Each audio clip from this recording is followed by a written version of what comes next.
The fact that the great majority of the world's ocean-going ships are well run by properly trained officers and crew passes unnoticed.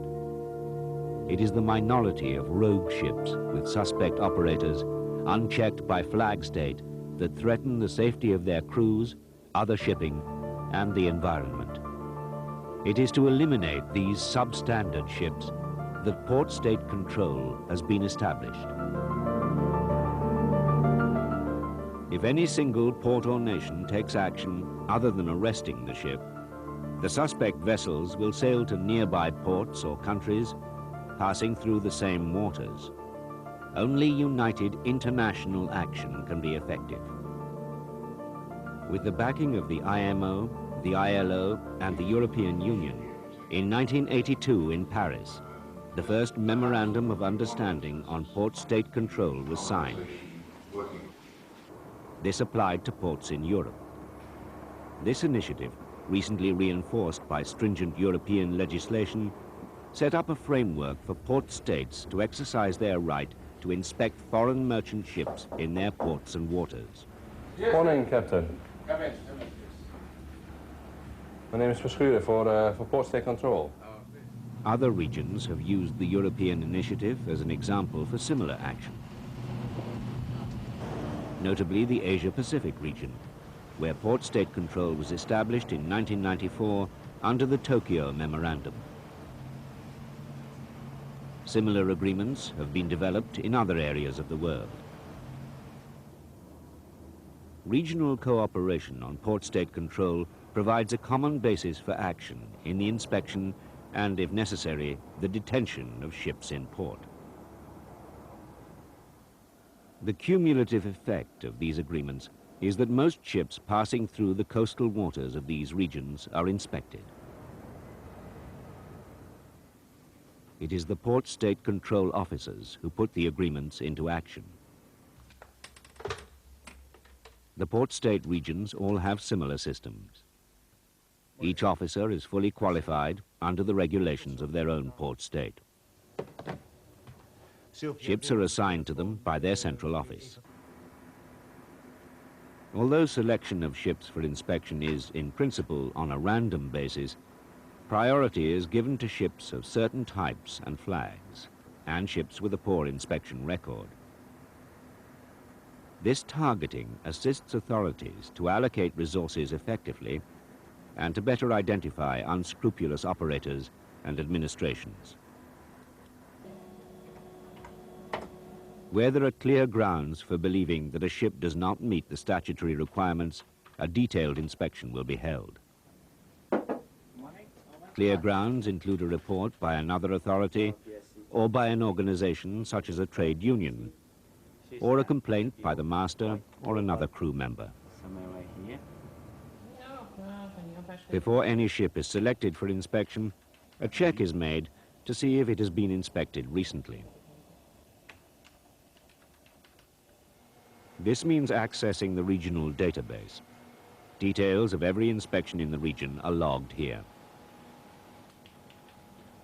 Rapid access to data means that ships with deficiencies can be followed up, and ships that have passed are not normally inspected again immediately.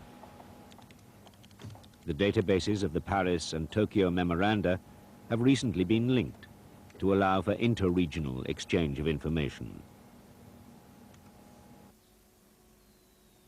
Personnel are always on the lookout for changes of name, flag state, owner, classification society, and all the subterfuges that unscrupulous owners use to hide their defective ships. Having checked on some ships, the supervisor allocates a list of ships to the port state control officer. Nou moet je met de bulk carrier even uitkijken. Er stonden nog een paar punten over van de vorige inspectie. How thoroughly he inspects each ship will depend on the situation on board, the history of the ship, and whether the ship belongs to a targeted category that requires special attention. For example, concern about the high loss ratio of older bulk carriers calls for close inspection of the structural integrity of these ships. The ship's documentation will always be checked, and there will be a brief inspection tour to check the condition of the ship. including the accommodation and the engine room. If everything is satisfactory, it's possible that the inspection may go no further.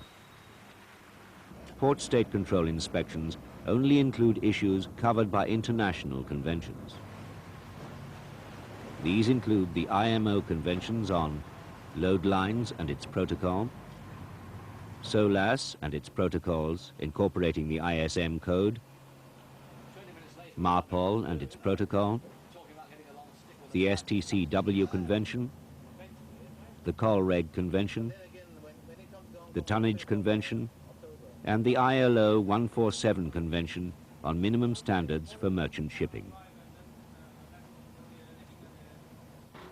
Even if the ship's flag state has not ratified these conventions, the ship and crew will be expected to meet the standards laid out in them. As these conventions develop, Port State inspection will enforce the changes. Recent amendments add considerably to the role of Port State inspection.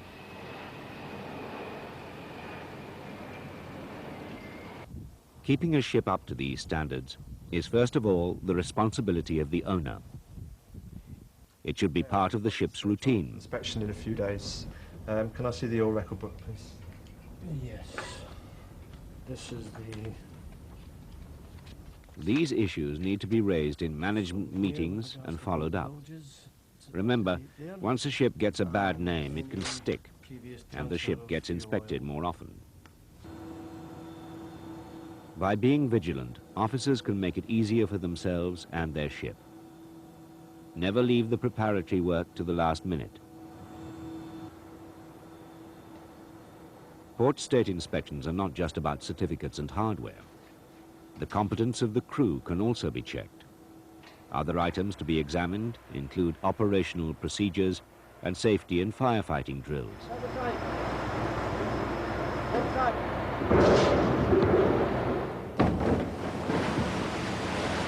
It's vital to keep good records of all drills ready for an inspection. Proper training is also important.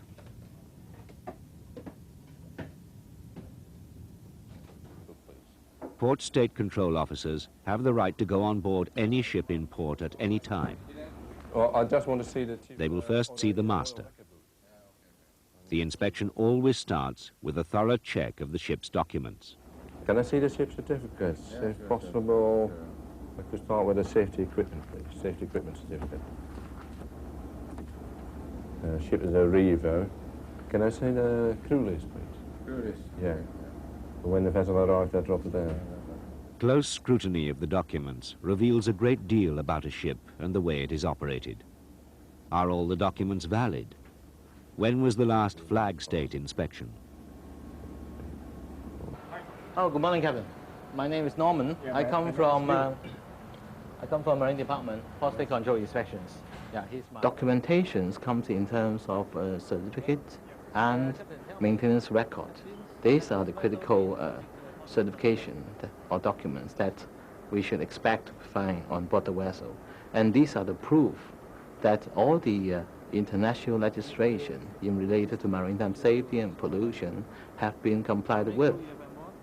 It is to the ship staff's benefit that all these documentation are in a well-prepared and ready manner so that it won't give the wrong impression to the Port State Control that the vessel is not ready. Having the documents correct and ready for an inspection will get things off to a good start.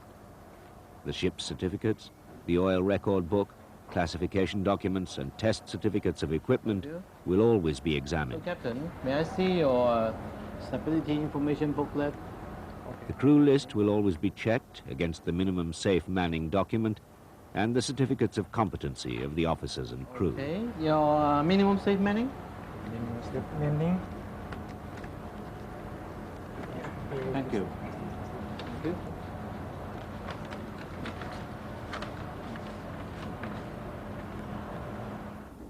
I always look at the oil record book to see whether the ship complied with the MARPOL and whether the ship used the equipment that it has on board according to its IOPP certificate. One of my first questions always is, what's the fuel consumption? And I work out how much sludge I assume he has on board. Have they used their oil water separator? Yes or not? And secondly, I'll look what happens to the sludge. Do they burn it? If they burn it, is it mentioned on the International Oil Pollution Prevention Certificate that they have an incinerator on board? What is the capacity of that incinerator? The officer will want to see evidence that the ship is always kept up to a good operational standard and has not just been brought up to the minimum requirements recently. Record keeping is critical. It helps to tell the posting control officers that all those operation requirements, maintenance requirements have been done according to the requirement of SOLAS, MARPOL, and all the rest. There are no set of prescribed form where the actual record should be kept. Sometimes it can be saved on a computer. Sometimes it can be kept in a file. The inspection will always be in the presence of a ship's officer, so that the ship is fully aware of any deficiencies and what needs to be done to rectify them. I see. You have a deviation logbook? Yeah. What a deviation control. I see. What I mean is this, table of life-saving signals. Have you displayed them here somewhere on the bridge? It's always better to be straightforward and honest. I don't see. Port State Control officers see a lot of ships and have seen most kinds of deception and trickery. If you don't tell the truth and the surveyor uncovers what you're trying to hide, he will be suspicious of everything on board. These signals means danger for the aircraft. The surveyor has the power to delay or detain the ship in port. This may jeopardize the charter and affect the livelihood of everyone on board. Delay or detention is normally enforced until the shortcomings have been put right. Before any detention is lifted, a second inspection will be required to verify that all the deficiencies have been made good. The power of detention is frequently used, more than 6 times a day throughout the ports covered by the Paris and Tokyo Memoranda.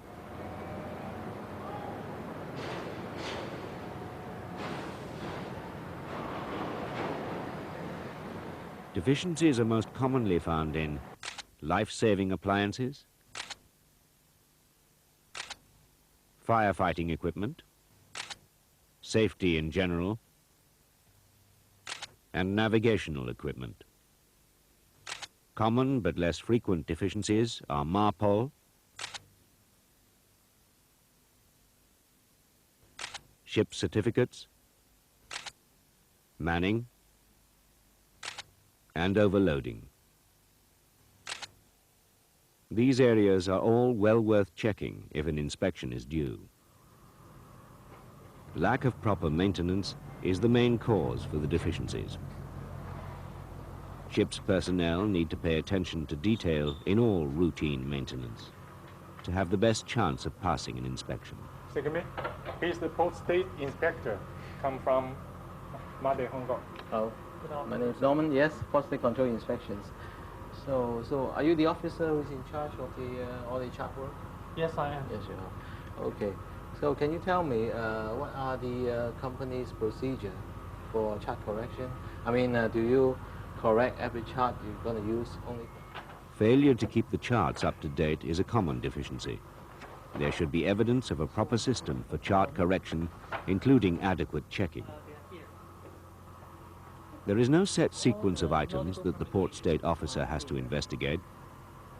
It's left to his judgment within the frame of reference defined by the international conventions and the regional Port State agreement. So Captain, where do you put your table of the life-saving signals?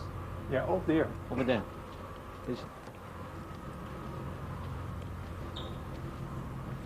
Is the signal table? Okay, is that the table you're referring to? It appears to me that they're not that complete. Anyway, I'll make a note of that. So these are the cabinet for the file techniques? Yeah. First impressions do count. If the accommodation alleys are clean and tidy, if there are signs of careful maintenance, this does give the right impression. Result enter into the logbook? Yeah, yes. Okay. So what happens when there's some complaints from the crew regarding the food and welfare? Normally I can. But the main effort needs to be in ensuring that the ship fulfills the international conventions and its flag state requirements. So is that the medical locker? Yeah. May I have a look? Yeah, please. The inspector has the right to look at any part of the ship where there's equipment that relates to the conventions. The oily water separation equipment is often the subject of scrutiny. If we come across a small deficiency, we remind the crew, and mostly it's rectified while you're there. If we come across ships that are substandard, then we will prevent those ships to go to sea until they've rectified all the deficiencies. Listen, Captain. This broke? Yeah, it was replaced, you know. Yeah. Port state control includes ILO Convention 147, which concerns crew living and working conditions, as well as the social rights of seafarers. Thank you very much. And that's your... Okay, Captain, do you keep a inventory list Yeah, I show you. of the medicine? Safety and working and living conditions are often closely linked. So is all the medicine updated? Yeah, update. Okay. Unscrupulous owners who are saving money by cutting back on safety equipment are also likely to cut back on crew living standards, wages, and employment rights. Just having a look around in your...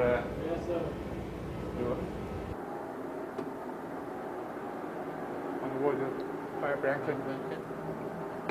A large part of quality control is directed towards the safety of the vessel, marine pollution prevention of the vessel, welfare and well-being of seafarers. So actually it's for the benefit of sea staff.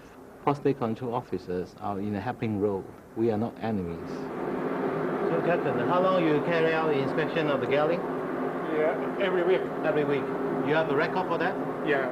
Is it in a In the logbook? take logbook. Yeah, okay. All inspectors have their own areas of expertise and special interest. However, each inspection will bring up new issues upon which they have to make immediate decisions. Is the fire hose ready? Yeah, fire hose ready. Okay. Can I start pipe up? Yes, please.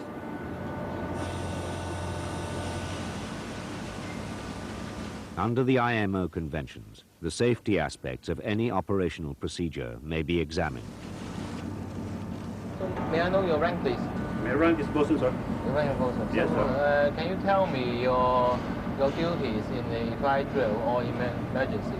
My duty in emergency and fire drill, I am the member of the emergency squad, Yes. and my duty is to attend fire hose, Yes. wear fireman outfit, and attend also the fire extinguisher, sir. Thank you. In order to maintain a common standard of inspection and to agree upon broad issues, the nations involved hold regular seminars. Port state control officers from the participating nations meet to discuss the issues that will lead to more harmonized inspection procedures. You are the experts. So we feel that you should deliver the material for the working group on harmonization. Now, of course, we have harmonized a lot already. Those vessels without the qualification, how are we going to do it? What about the vessels that have got the ISM in process of being fully implemented? These seminars provide an important focus for discussion and for the development of a unified approach.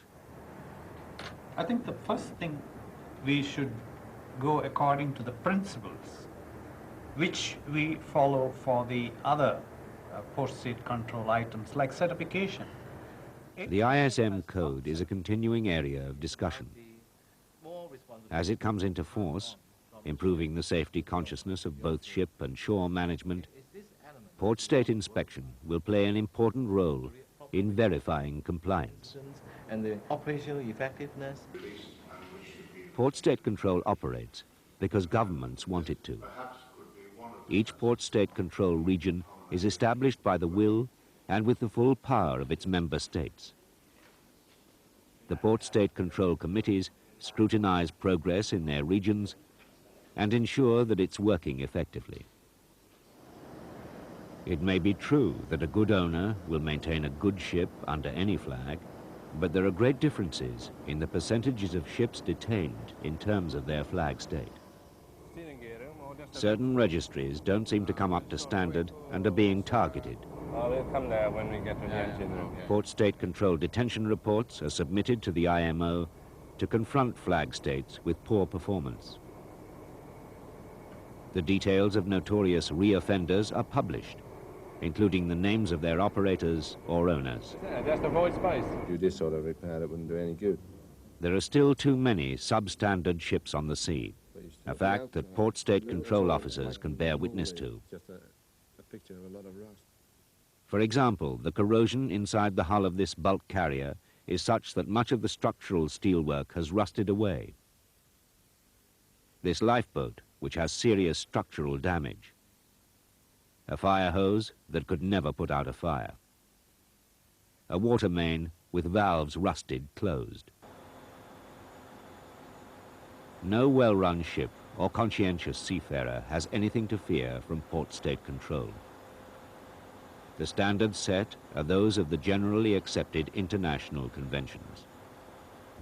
Steering gear, crude oil washing. Where safety management systems are in place, the ship should be ready for inspection at any time. But even on the best ships, some preparation should be made if an inspection is thought to be imminent. The master and chief engineer should make a tour of inspection. This will ensure that the ship is as ready as it can be and that minor defects are corrected. Okay, thank you, Captain. There are no secrets to passing port state control. It just takes management effort to ensure that the ship is kept up to standard. The success of the Port State Control Initiative in Europe and Asia has led to similar developments throughout the world. In inspection, I noticed a couple of deficiencies. Item 1, stability booklet. The stability booklet you showed me just now, I can't find any stamps, approval stamps by the class. So please arrange with your owner to get it done, okay? And then for the navigation charts, I noticed that most of the navigation chart has been updated, but occasionally there are one or two corrections have not been updated. Okay, I think that's important. Please get it done. Pyrotechnics. When I do my inspection on the bridge, I find that some of the pyrotechnic has been expired.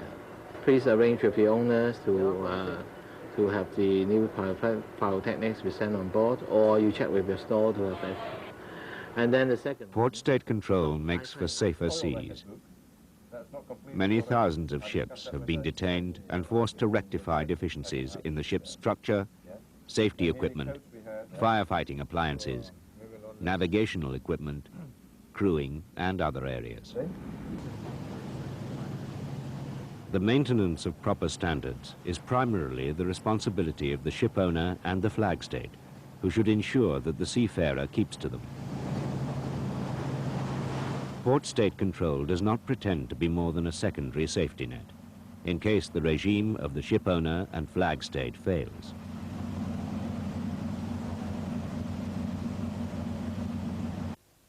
It is up to everyone involved in the maritime world, whether ashore or afloat, to help eliminate the few unscrupulous ship owners who, by running unsafe ships, are jeopardizing the lives of their crews and the livelihoods of all those who work in or live near coastal waters.